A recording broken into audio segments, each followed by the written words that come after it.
Esta es una producción de Grupo Fórmula. El Fondo Monetario Internacional mejoró los pronósticos para la economía mexicana, pero dijo que el país requiere de un paquete integral de estímulos fiscales y monetarios a corto plazo para limitar los daños de la pandemia y preparar el escenario de una recuperación sólida. También subrayó que a mediano plazo será necesaria una reforma tributaria y otros cambios estructurales para impulsar la inversión y el crecimiento. Por lo pronto, recomendó también que se posponga la construcción de la refinería de Dos Bocas hasta que no se tenga la certeza de que es rentable. De viva voz, y yo le aprecio mucho su presencia con nosotros esta mañana, Gabriel Llorio, subsecretario de Hacienda. Muy buenos días, señor subsecretario. Muy buenos días, Ricardo. Muy buenos días a todos. ¿Cuáles las respuestas del gobierno de México, de la 4T, del presidente López Obrador a través de la Secretaría de Hacienda a estas recomendaciones del Fondo Monetario Internacional? Si le parece a usted, podríamos ir por partes. ¿Qué hay de esta propuesta de un paquete integral de estímulos fiscales para paliar los daños de la pandemia? Yo agradezco bastante la pregunta y el espacio. Creo que el análisis que hace el Fondo Monetario es un análisis que parte de algunas premisas que ellos suponen sobre la economía mexicana. Usualmente se realizan estas misiones, una o dos misiones a lo largo del año, y concluyen en un documento que se llama el reporte famoso del artículo 4, se hace para todos los países, y estos análisis que hacen forman parte de los insumos que se incluyen en ese reporte. Esta es la primera vez que México, esta es la segunda vez que México, y durante la presente administración, que autorizamos que las conclusiones de la misión del Fondo Monetario se hagan públicas. Usualmente no se hacía, pero prácticamente es un ejercicio de debate, es un ejercicio de intercambio de ideas. Ellos tratan de entender también cuáles son las estrategias que lleva el gobierno, y ellos plantean algunas recomendaciones. Una de las recomendaciones la que me preguntas específicamente, México, digamos, se ha generado mucha polémica de que no ha habido apoyos presupuestales, y hay varias razones por las cuales pareciera que es poco. Una es, tenemos muy poco margen fiscal, quiere decir recaudamos muy poco y tenemos un gasto rígido muy alto, y eso deja un margen de maniobra fiscal muy bajo para el gobierno federal. Sí. Pero no todo se hace a través también del presupuesto. Eso es algo que también se le explicó al Fondo Monetario. Algunos países sí tienen este margen fiscal, algunos países pueden utilizar deuda y emiten deuda prácticamente a un costo inexistente, a 0%. Eso prácticamente es dinero regalado. Nosotros no nos podemos dar ese lujo, la deuda nos cuesta más.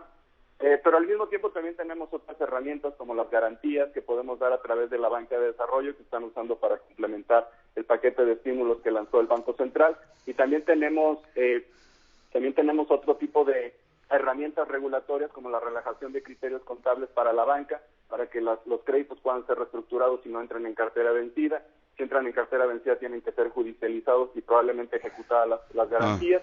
Entonces tenemos otras herramientas que hemos hecho mano y las hemos venido implementando. Entonces no todo se hace a través del presupuesto, y esto fue algo que se le explicó al fondo, y por eso no concordábamos parcialmente o no concordábamos parcialmente con ellos. ¿Qué hay sobre la recomendación de posponer Dos Bocas? Dicen hasta que no se tenga la certeza de que es rentable. ¿Cuál es la respuesta del gobierno mexicano, señor subsecretario? Yo creo que el fondo lo estuvo viendo siempre desde una perspectiva de que son dos negocios diferentes. Una es el negocio de refinación y el otro es el negocio de exploración y producción, extracción.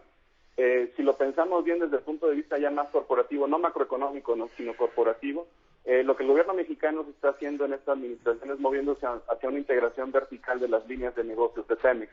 Pemex ya refina, Pemex ya tiene una política de precios de transferencia, no refina la totalidad de su producción, pero el gobierno está buscando un modelo en el que está integrando verticalmente extracción, producción y exploración junto con refinación.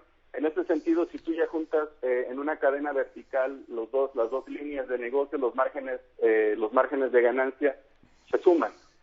Obviamente sí, el mayor margen de ganancia está en la parte de exploración y producción.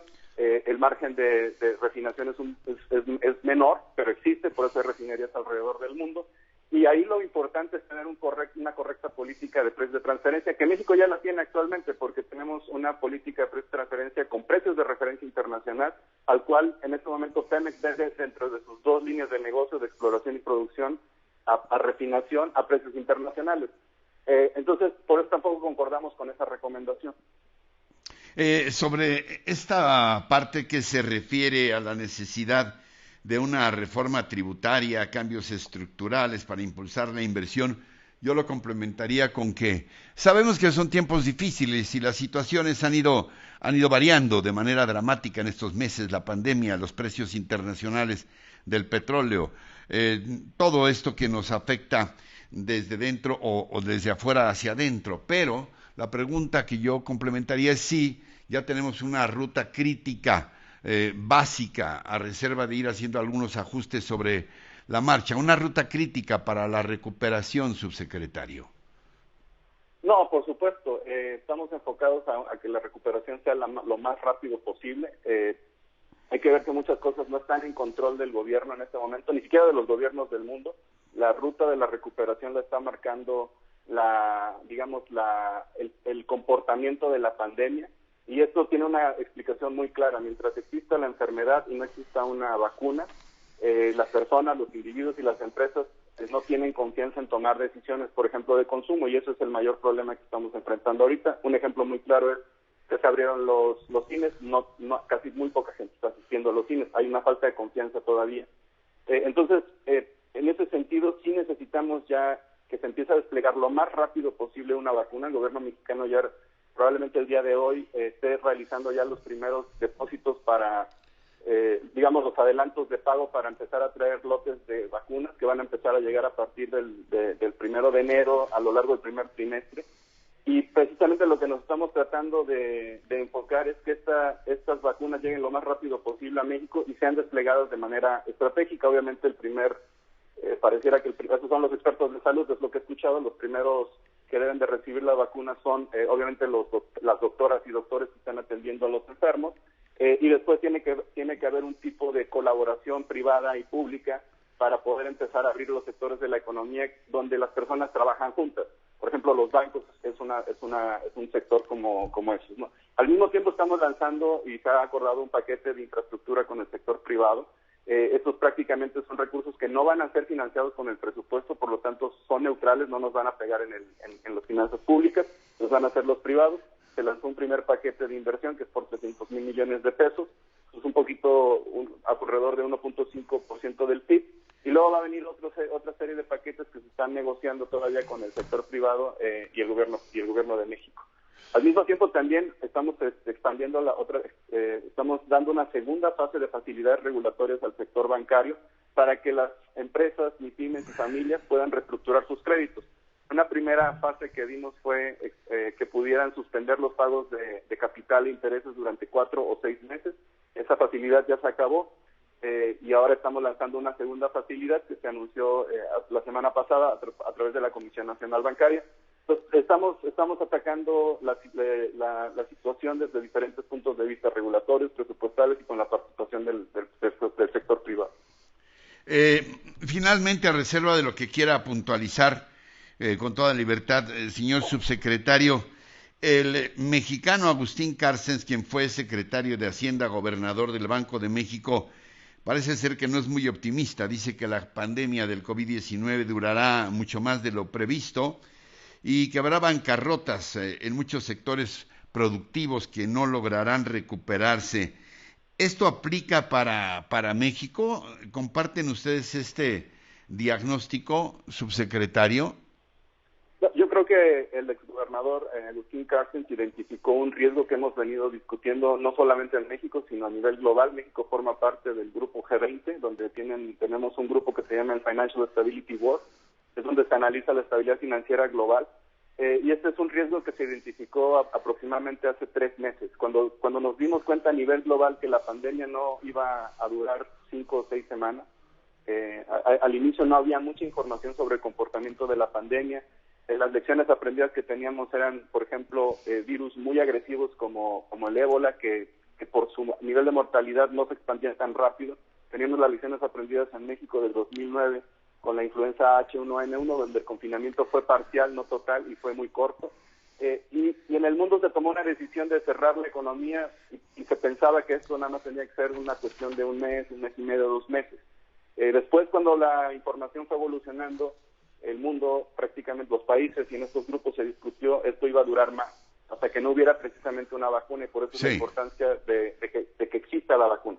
Y a lo que voy es, en la medida en la que esto se alargue y el mundo se tarde en tener una vacuna estabilizada, sin efectos colaterales y que se distribuya, efectivamente las personas que tienen créditos podrían entrar en carteras vencidas, y esa es la importancia de que nosotros estemos lanzando facilidades regulatorias para que estas carteras se mantengan como vigentes. ¿Algo más que usted quiera puntualizar, subsecretario, para quienes nos ven y nos escuchan y probablemente estén preocupados por la incertidumbre económica? No, prácticamente yo creo que la recuperación económica ha iniciado, la economía tocó fondo entre mayo y junio. Nosotros hemos venido siguiendo información de alta frecuencia como las operaciones de puntos de venta con tarjetas de crédito y débito, el consumo de gasolina diario, los empleos diarios a través del IMSS. Y la recuperación está en marcha, las variables económicas se están recuperando. Algunos niveles de empleo en algunos sectores ya han alcanzado cerca del 70-80% a niveles prepandemia. Las operaciones en punto de venta también ya están alcanzando 70-80%. Entonces, estamos trabajando muy rápido para que la recuperación precisamente sea lo más rápida posible y podamos tener las vacunas en México lo más rápido. Gabriel Llorio, subsecretario de Hacienda, le agradezco su confianza en ese espacio que se queda abierto, subsecretario. Gracias. Muchísimas gracias y un saludo a todo tu auditorio. Gracias. Encuentra más contenido como este en radioformula.mx.